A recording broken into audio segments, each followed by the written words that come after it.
सास का मायका प्रेम। रिद्धि की सास को हर वक्त अपने मायके का गाना गाने की आदत थी। अरे बस करना माँ, मामा का ये किस्सा तू 50 बार पहले भी सुना चुकी है। अरे हाँ, तो क्यों ना बताऊं। तेरे चाचा तो उस वक्त हाथ झाड़ कर खड़े हो गए थे। तब मामा ही था तेरा जो आगे आया और मदद की। देखो अब ठीक है ना, जो हो गया सो हो गया। क्यों एक बात को हमेशा गाती रहती हो। अब तो बहू घर आ गई है, उसे तो सबको मान कर चलना है ना कि सिर्फ सास का मायका ही समझेगी वो। तभी वहाँ रिद्धि आ जाती है। माँ, आज मैं घर जा सकती हूँ? माँ को मेरी बहुत याद आ रही है। शादी के बाद एक बार भी नहीं गई। हाँ तो कौन जाता है।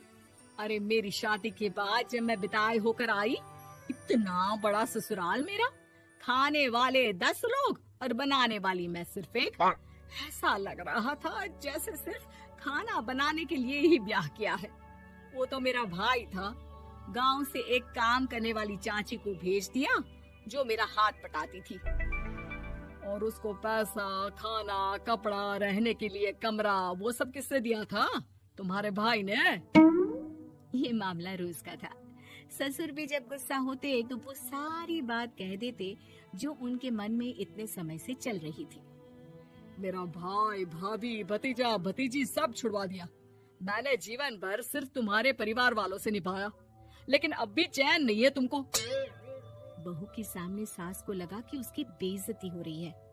अब सुन बहू, अपने कमरे में जा, कहीं नहीं जाना मायके वायके। घर का काम कौन करेगा? पड़ोसन। बहू समझ जाती है मामला गर्म चल रहा है। कमरे में जाने में ही भलाई है।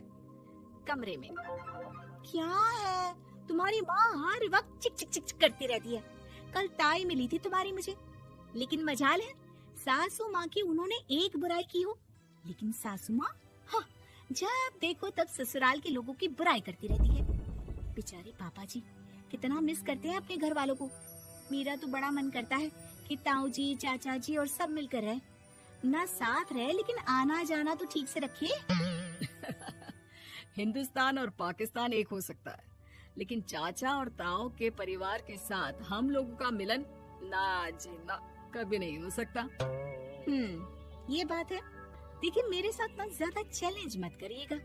ऐसा कोई काम नहीं है जो मैं नहीं कर सकती। ससुर जी जो कि बहू की बात सुन रहे थे, सामने आ जाते हैं।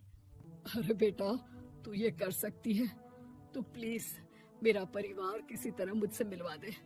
सारी जवानी तो मैंने किसी तरह काट ली, लेकिन जीवन के इस पड़ाव पर बहुत याद आती है मेरे परिवार की। हाँ हाँ पिताजी, आप चिंता मत करिए, बस मेरा साथ देते रहिए आप दोनों। फिर देखिए कैसे माँ जी भी ठीक हो जाएंगी और पूरा परिवार भी एक हो जाएगा। थोड़ी देर बाद बहू सामान लेकर घर से निकल रही होती है कि मना किया था ना तुझे मायके जाने के लिए, फिर क्यों जा रही है? बहू कुछ कहती इससे पहले ही बेटा बोलने लगता है। क्या है माँ, वो घर जा रही है। वैसे भी उसके माता पिता ने मुझे 10 लाख दिए तब जाकर मेरा काम शुरू हो पाया, वरना तूने मेरे लिए किया क्या है?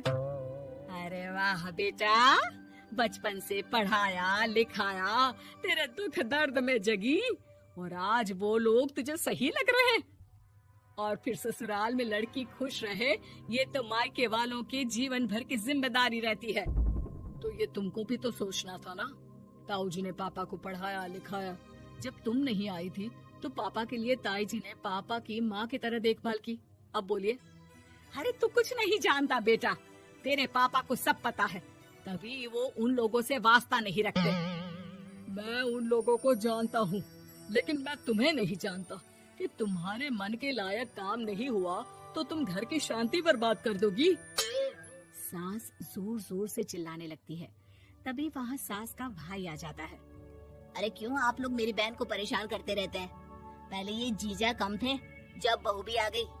बहन, मैंने तो 30 साल पहले ही बोला था, अपना हिस्सा ले और छोड़ इन लोगों को, चल अपने साथ। बहू समझ जाती है कि मामा ससुर की नजर किस पर है। देखा, तुम लोग मुझे अकेला मत समझना, मेरा भाई खड़ा है आज भी मेरे लिए। बहू मायके जाती है और आते वक्त साथ में नौकरानी ले आती है। अरे बहू, कुछ खाने को दे दे। अरे आंटी, क्यों भाभी को परेशान करती रहती हो? उनके भाई ने मुझे जिम्मेदारी दी है, किसी भी चीज की परेशानी नहीं होनी चाहिए भाभी को। जो चाहिए मुझे बोलने का। आय हाय, बहू के मायके वालों का इतना दखल। ये मेरा घर है, कोई कल का आए इसे पूरा कैप्चर कर ले, ये बर्दाश्त नहीं होगा मुझसे। क्या हो गया सासू माँ? क्यों सुबह सुबह चिल्ला रही हैं? चमेली, ओ चमेली, क्या कहा था मेरे भाई ने तुझे? अरे दीदी बहुत तेज है आपकी सासू माँ। मैंने तो बोला कुछ चाहिए तो मांग लो मुझसे। अरे निकल यहाँ से, घर को रेलवे स्टेशन बना रखा है, जो देखो वो घुमा जा रहा है यहाँ से वहाँ। ये कहीं नहीं जाएगी। ये जाएगी तो घर का काम कौन करेगा? मैं। हाँ, और क्या करती है बहुएं? घर का काम ही तो करती है, इसमें नया क्या है? तभी वहाँ ससुर जी आ जाते हैं। हाँ, तो यही बात तो तुम्हें भी समझनी चाहिए थी ना। आज बहू के मायके से नौकर आ गया तो तुम्हें बुरा लग रहा है? अरे तो उस वक्त गर्मा गर्म खाना तो सबने खाया ना। ऐसा तो नहीं है कि मेरे मायके का नौकर था तो सिर्फ मेरे लिए बनाता था। अरे निकालो इसे, फिलहाल बाद में बात करती हूँ। सास का गुस्सा जोर से नौकरानी पर फूटता है। तभी वहाँ बेटा सामान के साथ आकर खड़ा हो जाता है। चलो रिद्धि, तुम ठीक बोलती हो।